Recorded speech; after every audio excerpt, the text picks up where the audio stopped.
పిల్లలకి చాలా ఇష్టమైన స్నాక్స్లో కేక్ ఒకటి. ఆ కేక్ని ఇంట్లోనే మైదా వాడకుండా గోధుమ పిండితో స్పాంజీగా ఫ్లఫీగా ఎలా చేసుకోవాలో చూసేద్దాం.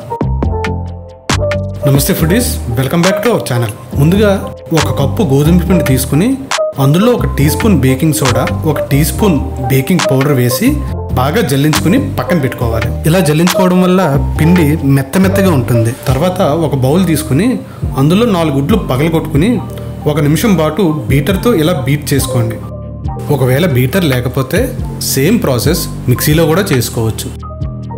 తర్వాత 1 కప్పు షుగర్ కొద్దిగా అందులో వేస్తూ ఇలా నురగ వచ్చే వరకు బీట్ చేసుకోవాలి. అలాగే ఎక్కువ బీట్ చేస్తే నురగ మొత్తం పోయి కేక్ స్పాంజీగా రాదు.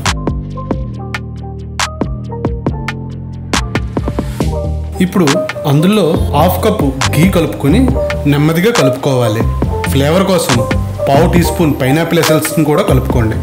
ఇప్పుడు పక్కన పెట్టుకున్న గోధుమ పిండి కొద్దిగా వేస్తూ నెమ్మదిగా కలుపుకోవాలి.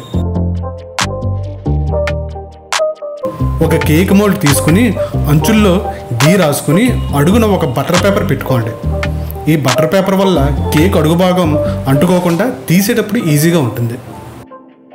మరిన్ని వీడియోస్ కోసం మన ఛానల్ని లైక్ చేయండి, షేర్ చేయండి, సబ్స్క్రైబ్ చేసుకోవడం మాత్రం మర్చిపోకండి.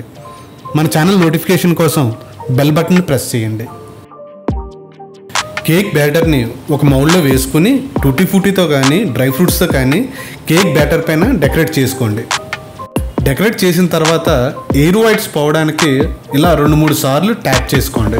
దీనిని ఓటీజీలో బేకింగ్ ఆప్షన్లో 180 డిగ్రీస్లో 45 మినిట్స్ బేక్ చేసుకుంటే యమ్మీ పైనాపిల్ స్పాంజీ కేక్ రెడీ.